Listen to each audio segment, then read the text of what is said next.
Arrogant hotel manager kicks out homeless veteran. Then Morgan Freeman stands up and changes everything. Arrogant hotel manager kicks out homeless veteran. Then Morgan Freeman stands up and changes everything. Sir, I'm going to have to ask you to leave. We don't allow people like you in here.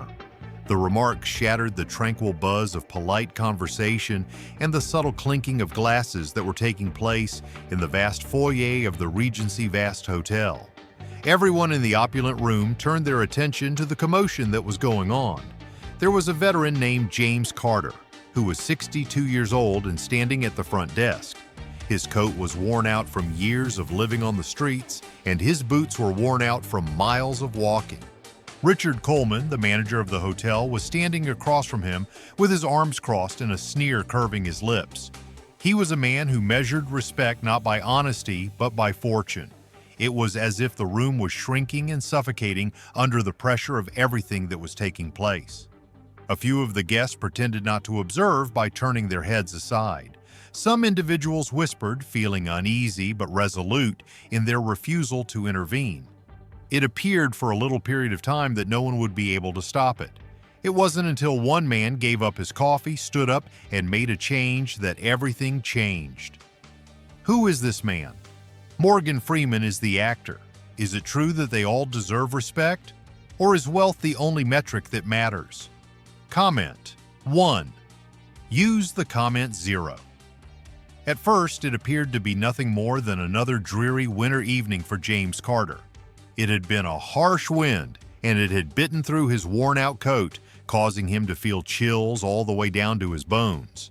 Without a place to go, no family waiting for him, and no house to go back to, he had no alternative. Nevertheless, when he had walked past the brightly lit entrance of the Regency Grand Hotel, he had dared to hope, even if it was only for a little moment, that perhaps, just possibly, he would be able to sit inside for a while. No need to beg.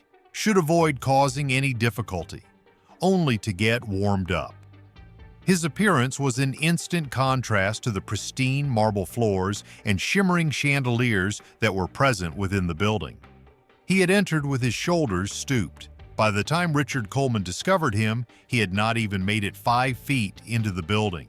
And at this very moment, James found himself being pushed out of the one warm area he had discovered that evening, which was in front of dozens of guests.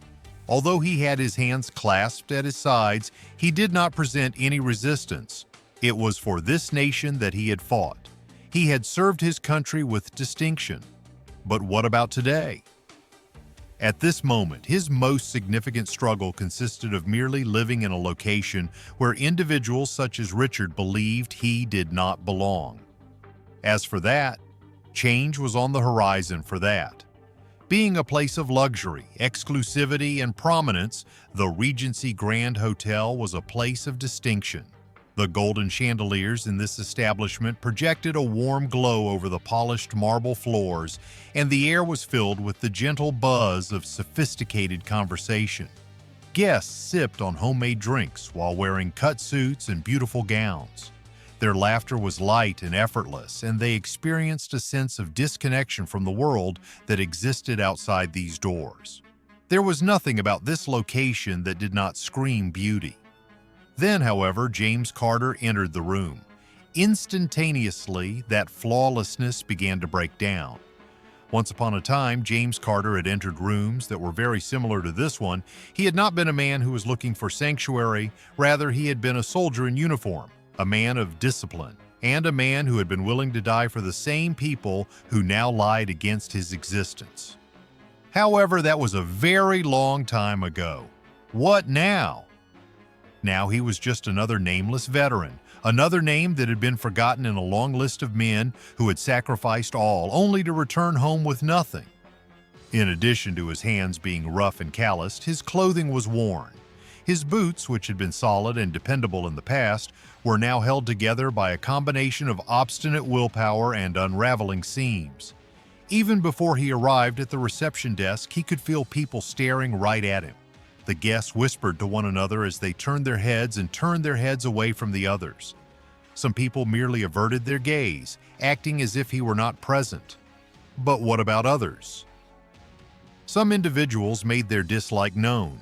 Richard Coleman, the manager of the hotel, was one of them. He was a man who had spent years cultivating an atmosphere of exclusivity, one in which only the appropriate kind of individuals were allowed to enter. Moreover, in his opinion, James Carter was not the kind of person who should be in charge. In order to maintain his posture as he reached the front desk, James took a deep breath and forced himself to stand tall. Anna, a young woman dressed in a neat uniform, glanced up from behind it. Her civilized smile wavered for a fraction of a second before she regained her composure and smiled again. "Good evening, sir. How can I help you?" She spoke in a manner that was professional yet cautious, as if she was aware that this meeting would not yield a positive outcome. It was James who cleared his throat. "I was just wondering if I could sit here for a little while," he added with enthusiasm. Even though his tone was calm and respectful, there was a hint of tiredness that could be heard underlying it. "It's cold outside, and I just need a place to warm up." Anna was hesitant. It appeared as though she was requesting permission as she peered over her shoulder and scanned the room. It was at that moment that Richard Coleman made his appearance. In addition, James was aware right away that things were not going to go well. Richard didn't have to elaborate on James's character in order to understand what kind of man he was. It was impossible to miss his excellent suit, his pricey watch, and his smile. Chilly. It was computed, very unwelcoming. Richard said the words, "I'm sorry, sir," but there was no slight indication of contrition in his tone of voice. "But this hotel is reserved for paying guests." The hesitant nod that James gave indicated that he was already getting ready to be rejected. "Yes, I do comprehend," he stated. "I don't want to cause any trouble. I just need a place to sit for a little while." Richard's lips curved into a shape that was reminiscent of amusement. "And what exactly makes you think this is the place for that?" It was as if the weight of the judgment was pressing into James's back, and he felt the weight of the glances behind him. However, before he could respond, Richard continued his statement. He said it in a nice manner. "I do not believe that this is the appropriate environment for you. Perhaps there's a shelter somewhere that would be more accommodating." A hushed chuckle floated through the air among a group of business people who were close. James maintained a neutral demeanor. But what goes on inside? On the inside, something is on fire. Not only anger, but rage was simple to express. This went to a more profound level, something that resulted from spending a lifetime observing men like Richard stare at him as if he were nothing worth their attention. Clearly concerned with the way things were going, Anna shifted in an exceedingly uncomfortable manner. In the beginning, she began to say, "Perhaps we could," but Richard interrupted her with a dismissive sweep of his hand. "Anna, this is not up for discussion." Next, he refocused his attention on James. In addition, he said it with the same tone that one might use to swat away an irritating fly. "You need to leave. Now!" There is no sound, not just stillness. The kind of silence that made the air seem heavy. The kind of silence that made people uncomfortable because they knew what they had just witnessed was wrong. James remained in that position for a little period of time, his fists clenching and unclenching at his sides. He did not, however, put up a fight. Over the course of his life, he had already fought enough. All he did was give a single nod, and his jaw tightened as he got ready to turn away from the conversation. And that is when the event took place. There was a voice that was clear, unwavering, and unmistakable that blasted through the tension like thunder that ripped over a gloomy sky. Now that's an interesting way to treat a veteran. There was a halt in the room. The heads turned. A widening of the eyes occurred. In addition, Morgan Freeman was seeing the unfolding of events from a position that was only a few feet away. The self-assured grin that Richard had been wearing began to falter, and his spine became rigid as he slowly turned toward the voice. It's possible that Keanu Reeves might have come as a surprise in a scenario like this one. Then Morgan Freeman. He served as a calculation. In addition, James, who had been getting ready to leave, turned around, and his eyes narrowed slightly as he looked in the individual who had just defended him. There was no discernible look on Morgan Freeman's face as he stood there. However, it was not just his presence that seemed to make the room feel more constrained and weighty. It was the significance of what he had said, the words that were forceful even though they did not need to be loud. A set of words that caused each and every person in the lobby to suddenly become aware of how inappropriate this moment became. In spite of the fact that it was obvious that he was shaken, Richard, ever the businessman, managed to muster a polite chuckle. He addressed him as Mr. Freeman, his tone suddenly becoming much more measured. "I didn't realize you were staying with us tonight." A tiny smile appeared on Morgan's face, but it was devoid of any warmth. "You did not," he reminded me, "but that doesn't change what I just saw." A rumble could be heard throughout the room, and the tension was so intense that it was almost palpable. After a sudden realization that he had lost control of this moment, Richard altered his weight by shifting his weight. While James continued to remain there, he kept a close eye on the situation, unsure of what would take place next. However, what Richard was unaware of was that no one in that lobby could have reasonably anticipated what was going to happen. That was at this very moment. More than simply James Carter was involved in this situation. It was about to be Morgan Freeman's turn to ensure that each and every individual in this room will remember this evening for the rest of their lives. Richard did not believe he was in control. He believed that the people he could manage to keep out were the source of his power. Nevertheless, what he did not know, and what no one else in that room could have foreseen, was that the individual who was about to instruct him was none other than Morgan Freeman himself. There had never been a time when the Regency Grand Hotel was so silent. It had been a location where riches was an unwritten entry charge for respect for many years, and where status was the determining factor in determining worth. But what about now? Morgan Freeman had just broken that illusion in front of a crowd that was still silent and wide-eyed.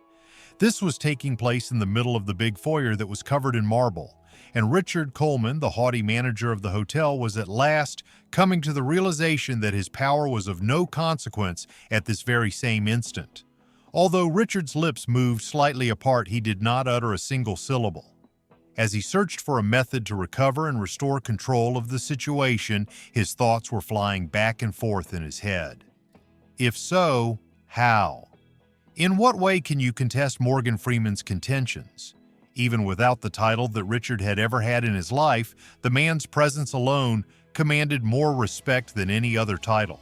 And the manner in which everyone in the room was looking at this moment, some with adoration, some with judgment, and some simply in shock, told Richard exactly what he didn't want to confess. It was too late for him. On the other hand, Morgan? However, he was not yet completed. James Carter, who was still standing close to the front desk, had his hands loosely curled into fists at his sides. He diverted his attention to speak with him. There was a change in Morgan's expression. "Son," he whispered to himself, "you've served this country, haven't you?" James paused for a fraction of a second before finally giving a nod. "Yes, sir." U.S. Army A muttering could be heard across the throng. Now people were listening. They were listening very carefully. "Where is Richard?" Richard could feel the walls closing in on him. Morgan refocused his attention on Richard, his demeanor remaining unreadable. "You see, Mr. Coleman," he remarked in response, "the difference between you and this man?" The throat of Richard was dry as he took a deep breath. Next, Morgan proceeded. "He's already proven his worth. He's already served others, risked more than most of us ever will, and did it without asking for recognition." Taking a momentary pause, he allowed his remarks to sink like a burden over the entire room. Morgan cocked his head slightly sideways and asked, "But you? What exactly have you done to earn the respect you demand?" The stillness that ensued was stifling throughout that time. Richard experienced a sense of embarrassment that he was not accustomed to feeling, and he felt his ears becoming heated. Certainly, this evening was not planned to unfold in this manner. As the person in charge, he was meant to be in charge. At this moment, however, Richard came to the realization that he had nothing more to say because he was in the presence of a man whose words carried more weight than his wealth ever could. When Richard did something that no one in the room had anticipated, it was the first time that this had happened since the talk had begun. On James, he cast his gaze. Instead of going around him, you should go at him. As a matter of fact, he witnessed him for the very first time. The creases on his face, which were engraved by time and struggle, the calloused hands of a guy who had worked relentlessly throughout his whole life, the posture of someone who had once stood proudly in uniform, but who had since been made to feel as though he was invisible.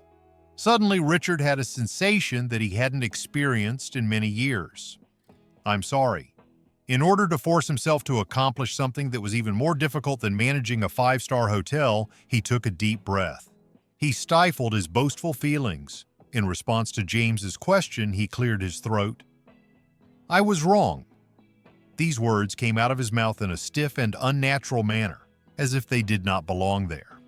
On the other hand, those were the most honest words he had spoken all while. As James blinked, it was obvious that he was not anticipating the apology. Before continuing, Richard let out a sigh and shifted in an uncomfortable manner. The tone of his speech became more subdued as he stated, I should not have spoken to you in that manner, or treated you like you didn't belong. Morgan gave him a nod of encouragement while closely observing him. And, he inquired in turn. Richard exhibited some reluctance.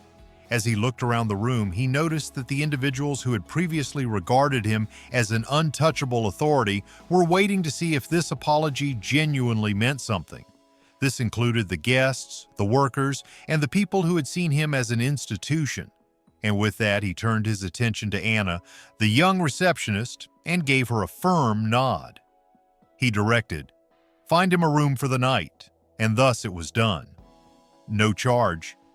Surprisingly, Anna's eyes widened in response. Sir, Richard stated you heard me, and I concurred. And make sure it's a nice one. James fixed his gaze on him, his expression being indecipherable. Silence prevailed for a considerable amount of time. After that, he held out his hand in a gradual manner. Where is Richard? For the very first time, he gave it a shake. A smirk played across Morgan's lips as he observed the conversation that was taking place. After that, he spoke one last time with the same steady tranquility that had altered the atmosphere across the entire room. You see, respect isn't something you wear. It isn't something you buy, and it sure as hell isn't something you demand. He stopped, allowing his words to penetrate the very core of the minds of everyone who was listening. Respect is something you earn. The throng was filled with a murmur, and there were nods of agreement that passed amongst the individuals. Richard, despite his reluctance, was aware that there was no way to dispute the veracity of that statement. Then Morgan shifted his attention back to James and placed his hand on his shoulder. His words were warm and friendly. Enjoy your stay, Mr. Carter. And thank you for your service. James felt something move in his chest that he hadn't felt in a very long time. He had spent years being disregarded, forgotten, and ignored. James felt something stir in his chest. Satisfaction, real pride that cannot be shaken. The entire room, including the staff, the guests, and even Richard, stood still and watched as Morgan Freeman made his way toward the exit. They were aware that they had just witnessed something that would remain in their memories for the rest of their lives. After enduring a few of chilly evenings, James sat down in a soft armchair that was located close to the fireplace. The warmth of the flames began to penetrate his skin. The heavy exhalation came from Richard, who was still standing at the front desk. It was then that he said to himself, well, while shaking his head, that did not go how I expected it to. On the other side of him, there was a quiet chuckle. As he glanced around, he saw Anna smiling conscientiously. No, sir, she responded to him. It didn't. Richard, for the very first time, did not mind the situation. Despite the fact that James Carter had gone in search of warmth, he discovered that his dignity had been restored. For many years, Richard Coleman had been under the impression that power was derived from wealth. However, tonight he came to the realization that the only true source of power is the way in which we treat those who have the least. Morgan Freeman, by the way, That evening, he did not merely enter the Regency Grand Hotel, rather, he made a change that will last forever. Richard Coleman was standing at the front desk, his hands resting on the polished marble counter. He was peering at the area where Morgan Freeman had recently been standing. Over the course of many years, he had built his career on the conviction that power was derived from exclusivity, including the exclusion of individuals such as James Carter. On the other hand, he had been compelled to view the world in a different light tonight. For years, he had been evaluating people based on their social standing, their riches, and their outward appearance. It took only a few moments for him to realize that the actual measure of one's worth is not the possessions they possess, but rather the manner in which they interact with other people. The man he had dismissed without a second thought, James Carter, possessed more dignity in his ragged coat than Richard had ever carried in his costly suit. Richard had dismissed James Carter without a second thought. Additionally, Richard was able to sense the pressure that his own hubris was exerting on him at this moment. He then shifted his attention to Anna, the young receptionist, who was still keeping a knowing smile on her face as she watched him. He said, "Make sure that Mr. Carter has everything he needs tonight." And his voice was a little bit softer than it had been before. "And if he ever comes back, he doesn't need to ask for permission to sit here." A little smile appeared on Anna's lips as she gave a slight nod. James, who was currently seated next to the fireplace, raised his head and caught Richard's attention. After some hesitation, Richard gave a little but genuine nod of his head. James looked at him for a little minute before giving him a nod in reply. There were no words exchanged. You did not require any. It was already too late for Morgan Freeman to say anything that was significant. In Richard's thoughts, Morgan's words continued to play over and over again as he returned to his desk. Respect isn't something you demand. It's something you earn. Richard came to the realization tonight for the first time in a very long time that he had a great deal of work to complete. Through this story, we realize that we come to the realization that genuine respect is not defined by riches, social rank, or material goods. Rather, it is defined by the manner in which we treat other people, as well as by compassion and humility. It was possible that James Carter entered that hotel as a guy that society had overlooked. Nevertheless, by the time the night came to a close, it became abundantly evident that he carried more dignity than the very individuals who attempted to discard him. Richard Coleman was of the opinion that power might be gained by excluding others. On the other hand, he discovered tonight that the true source of power is in elevating other people. There was no audible amplification from Morgan Freeman. It was not justice that he demanded. He did nothing more than bring to everyone's attention a reality that they had neglected to remember. It is not a person's financial situation that determines their value. Rather, it is their character. A single act of respect has the power to transform someone's entire world. The greatest strength is not in dominating, but in compassion. When all is said and done, the only riches that truly matters is the richness that we carry within our souls.